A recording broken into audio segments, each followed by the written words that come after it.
Welcome back. WNST 2 all week long, a chapter a day, every day, including Torrey Smith's chapter in chapter 1, and chapter 11 on Monday. You can check that out, of course, in our morning newspaper as well. All brought to you by Planet Fitness, where it's always $10 a month, never any commitment. It delivers at 7 a.m. each and every morning. This guy knows a little something about the newspaper industry and radio and television. He is a multi-time Emmy Award-winning television producer and executive.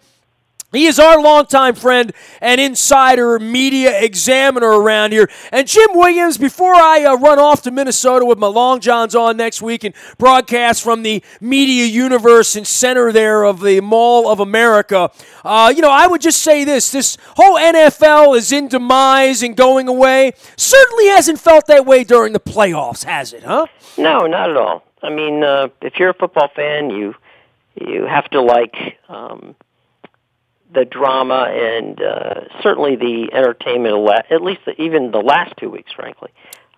Well, the David versus Goliath Malkovich thing alone made television worth viewing all weekend, right? Yep. And, literally there's no thought for a few minutes there that maybe, just maybe, Jacksonville on Sunday could have held out, but, Brady's Brady. And there's no stopping, seemingly, the Patriots at this point. But he's 100 years old. Jim Williams, of course, sure. What is the proper Twitter for you? Because you've had several. JW Media DC. JW Media DC. All right, I'm on that right now. And look, I just want to say this on the Malkovich thing, because I don't even know what I talked to you about. Sometimes I invite you on and things come to me. But the Malkovich Open, when did that start? I mean, that's such a ABC. I hear the drums beating, the thrill of victory, the agony of defeat, and all that. Well, when did that become they have to go get Matthew McConaughey or Samuel L. Jackson to set the stage for this dramatic opening? Can't they just play the game, right? You would think. Yeah. No. I mean, if you remember, Baltimore's own Jim McManus, better known to the rest of the world as Jim McKay, voiced that original piece that you're talking about, which, of course, was the iconic lead into Wide World of Sports. And so there wasn't any, James Earl Jones or Voice of God situation. I mean, it was straight up, a voiceover video. And then, we got Monday Night Football, and the drama kind of, became Howard Cosell's voice on that. And, up until recently, we haven't had to be in the situation where you get a Matthew McConaughey or they have some Emmy or Oscar-winning performer who has to voice a 35-second intro.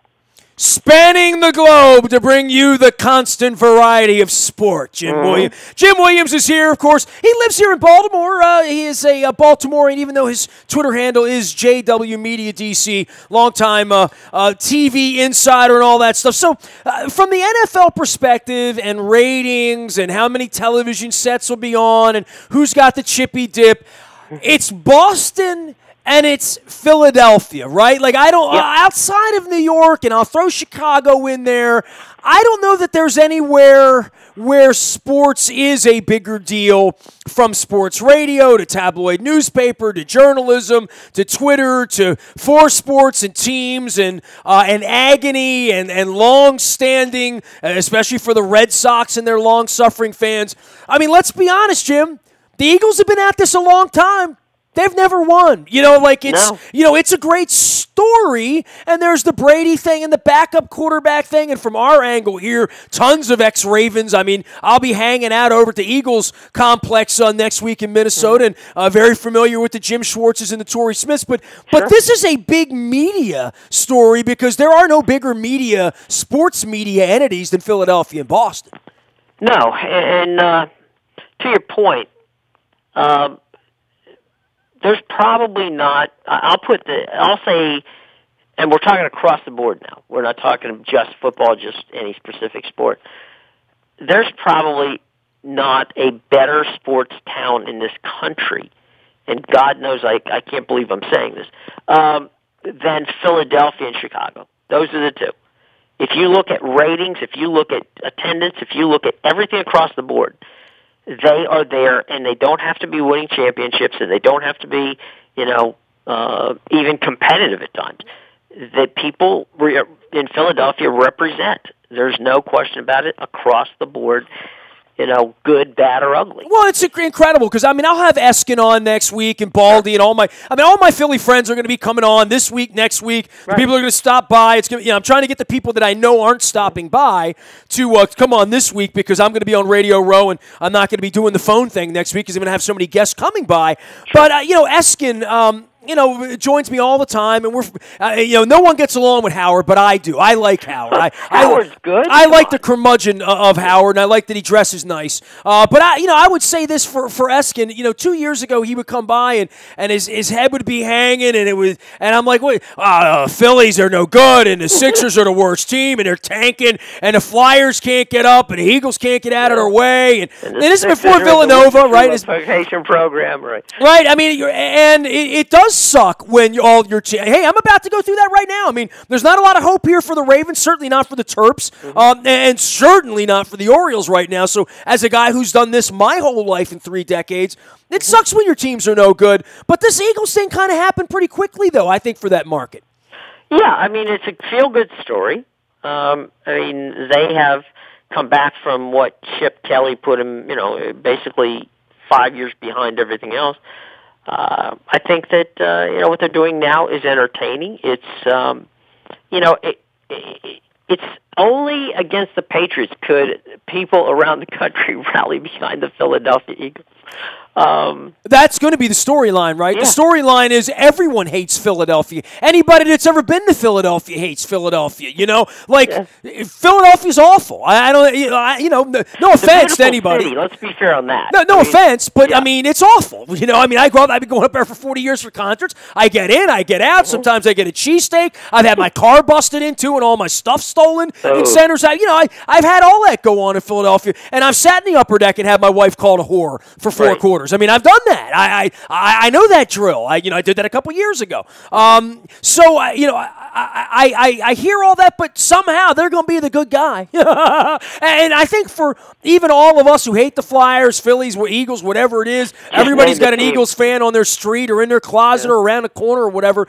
But the Ravens part of this for us, right, with Schwartz and Vittori, and we're very likable people here, it's going to be easy for us as a community to be Eagles fans and say, let them have their fun better than the New England, right? Right. Or and Pittsburgh. I think the fun thing, too, is the fact that, I don't know if you saw it, and I'm sure everybody did, over the past week, Amazon basically ran out of those, dog head things you pulled down for the underdogs. So basically you're looking at, over at the link, and you're looking at 60,000 dog faces. Somebody in China is getting rich on somebody that voted for Trump that's going to wear a mask made in China. I'm sure. 5 cents to make, and they sold them for $50. You got to find an American company to make those. Right, we'll have to. Only in America. Where have I heard that? Yes. Anyway, as I said, they're going to be America's team because. Do we really want to see Tom Brady win again? America's team. That's hilarious. Jim Williams joining us here. He is our multi-time Emmy Award-winning media examiner and friend. He now is doing it out at Huffington Post, doing a lot of stuff on the political space as well. You can find him at JW Media DC. And I guess for the league, and it's been a little while since I've had you on. Maybe it's been about 2 months, and we used to usually get together a little more often than that. All of these replays on the catch, and it really, every time this happens, I do think of you and people of your generation that were always trying to kowtow to the leagues to make the game better, the presentation better, the announcers better, the chyron better. But when it really comes down to it, the game's only really good with that guy who's down there freezing his ass off with the camera on his shoulder, trying to get an angle, trying to get a look, trying to get something that nobody else has, because the cameramen are, and how these cameras are positioned and where they are, they're about as important in deciding these touchdowns or the line or in or out. And I know we're going to, at some point, it's going to control the strike zone. At some point, it's going to control tennis, which I know is a sport you love as well, as to whether a ball is in or out. We're getting to that point now, and for me, it's hard for me to watch basketball because basketball is the worst game for officiating because everything can look like a foul and moving, and it affects everything, the officiating in basketball. It makes me not like basketball as much. But the football thing of what is and what isn't a catch now, and if it were to come down to a Super Bowl, right, as to whether the guy bobbled the ball a little bit or not, boy, the cameramen and the way these games are presented for the people of your generation, it really has changed everything about how we view and see sports, including the outcomes themselves. Yeah, I will tell you that, as someone who, you sit down and you look at a stadium and you block out where you're going to put the cameras, just a quick inside the ropes kind of situation, most of the time, depending upon the network, whether it's CBS or NBC, the cameras, and most, if you've been to a stadium, you know, they're on they're wing cameras, as we call them, on each of the either 25 or 30 yard lines. Okay, those are the up cameras. There are two cameras at midfield. Then you go from there. That's your basis. All right. Then you go to two end zone cameras, either one in each end zone. You've got the cameras that now basically are the stadium cameras, which are suspended above the stadium and can go behind the lines and all that sort of thing. And then you've got at least two handheld and one on either a truck or some sort of vehicle, and that's your 8 or 10 cameras that go on a regular game.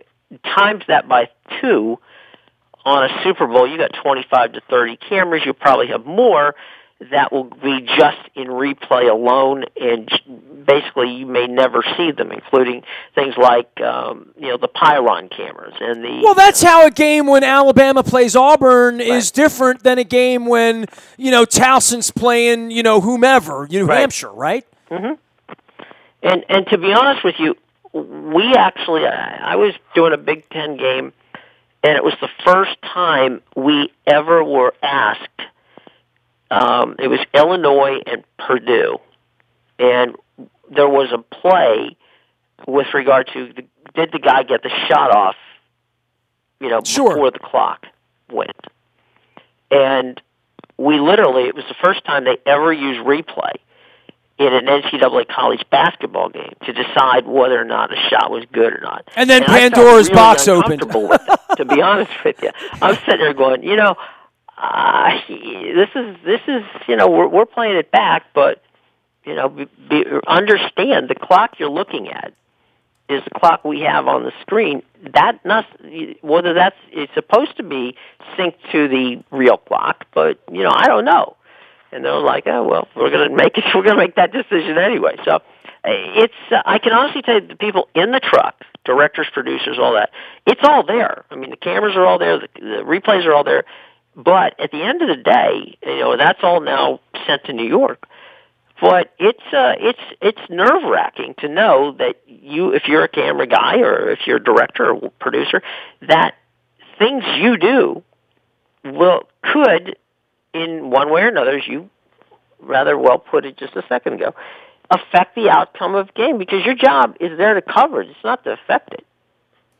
He is Jim Williams. He is JW Media DC and out at the Huffington Post, and a multi-time Emmy award-winning television producer, getting us ready for all things Super Bowl here. Last thing I want to hit you with on the media side of things is you go back. You're an old school guy like me. I was going to call you an old fart like me, but I'm trying to be nice to you now because I want to get you on the program. Everybody else does, right? You're a baseball guy at heart and old school like me. Remember the old strike in '81 and Lou Whitaker and these guys pulling up in limos and all that stuff. Now we're like the other way here, long removed, 25 years removed from Lords of the Realm and the Bud Selig takeover and Faye Vincent getting kicked out the side door. What do you make of this offseason of Major League Baseball where no money has been spent? Like, we're now it's Super Bowl week and we're going to be talking Super Bowl, but it's almost like, what the hell happened to baseball in the offseason? And you know, it starts to become a little like I start to smell fish left over from like November and December. This is a really weird baseball offseason, and all of the money that's being pumped into baseball right now through the streaming, through all the things we talk about, and the revenues never being higher and all of that, and even the empty seats that we're going to see here and you see in a lot of places. There's a lot of dough in baseball, and it's nice these guys all cry poor, but, you know, the agents and the players, this is how wars start in a sport, right? When the players look up and say, you guys are like blackballing. I mean, we already know the NFL blackball. See Kaepernick, right? This offseason is going to create an incredible war with the Players Association, I think. It could. I think there's two things that are affecting this offseason. One actually has to do with next year, and that is that there's such an amazing potential of free agents, the potential of Bryce Harper, the potential of Manny Machado right here in our neck of the woods, not to mention Kershaw and a number of other players that potentially are out there. So in some regards, you've got teams that are wondering, all right, do I pay money now or do I hold off and, you know, jump into this sweepstakes situation next year? You've got, in the case of the Orioles, they are talking to teams while at the same time speaking to Scott Boras, because teams are going to say, if I trade for Manny Machado, I'm not going to do it unless I have a deal in place.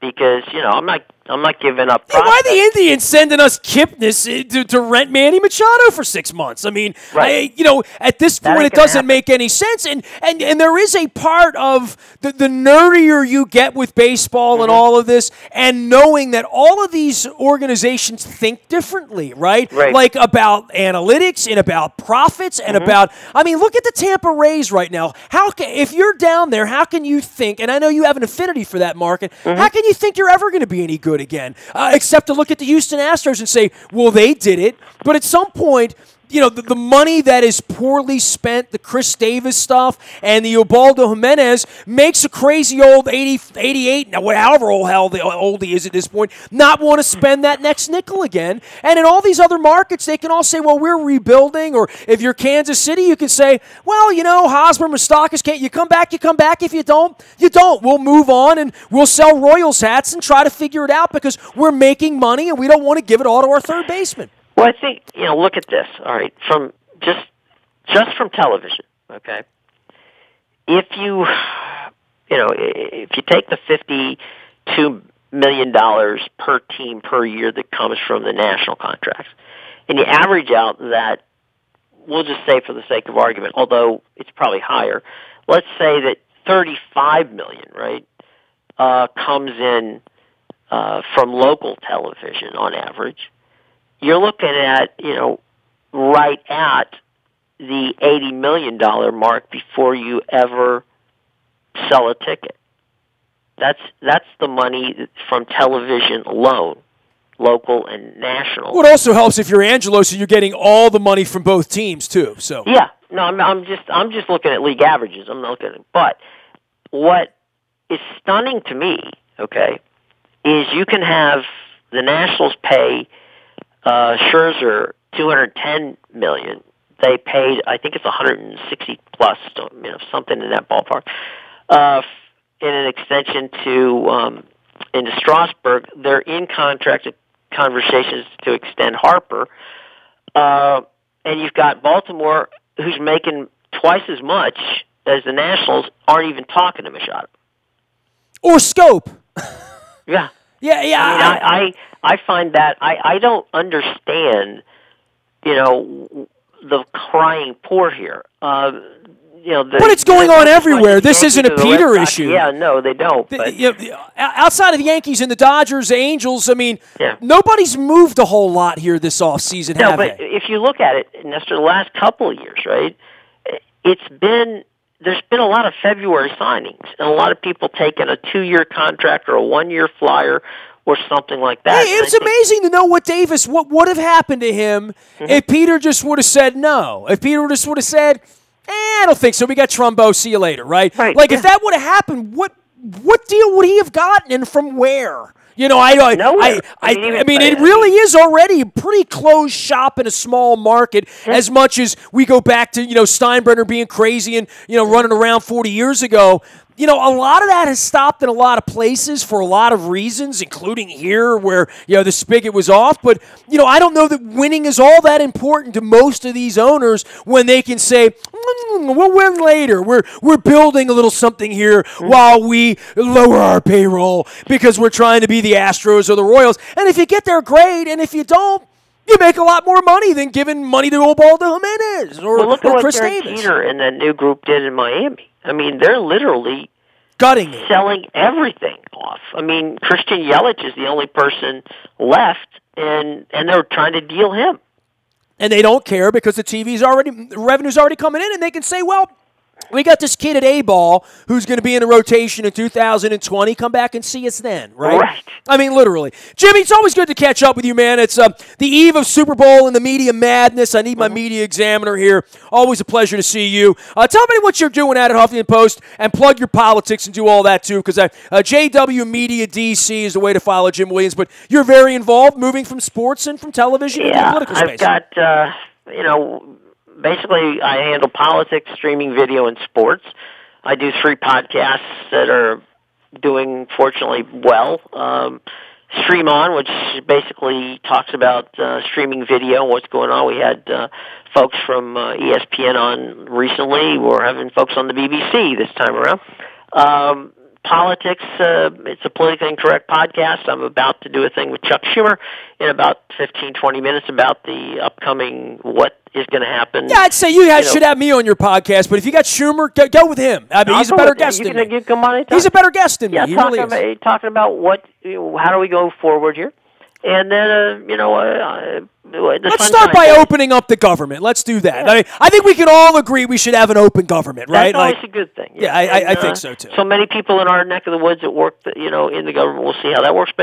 And then, of course, there's the Sunshine Boys, myself, Ira Kaufman, who you probably know, and Joe Henderson, and we sit back and talk old person football, baseball, basketball, and all that stuff. We have a lot of fun doing it. So that's where you can find me, as you put there on Twitter and Tumblr at the same thing. It's JW Media DC, Facebook, and the whole 10 yards, and always paying attention to my friends at WNST and reading your daily newspaper, which I find fascinating. Well, Purple Rain 2's out there, a chapter a day. Hopefully keeps the Super Bowl away from New England again. We'll see. Jim, be well, man. We'll see you next week. Travel safely. Week after next. I'll hit you up sometime before Daytona. You got it, bud. Vroom, vroom. There he goes. JW Media DC and our dear friend Jim Williams, one of our unofficial official media examiners here at WNST. You can find me out in the buyatoyota.com audio vault 24 hours a day from anywhere in the world on your mobile device by downloading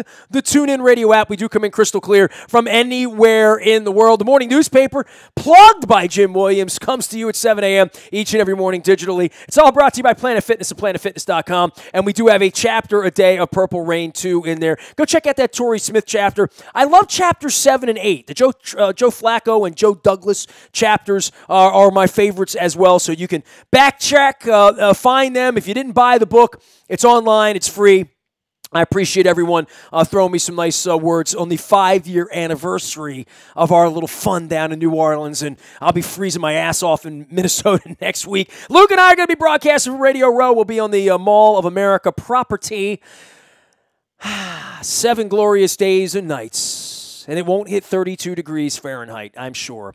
Nasty at WNST.net finds me. I'm also always delighted to send out that text when we're doing something breaking news around here. It's all brought to you by Coons Ford Security Boulevard. Dennis Kolatzos will be here on Thursday, driving you home from 3 until 5. It is the SSV on WNST. I am Nestor. We are WNST.net, AM 1570 and WNST Towson, Baltimore, and we never stop talking Baltimore sports.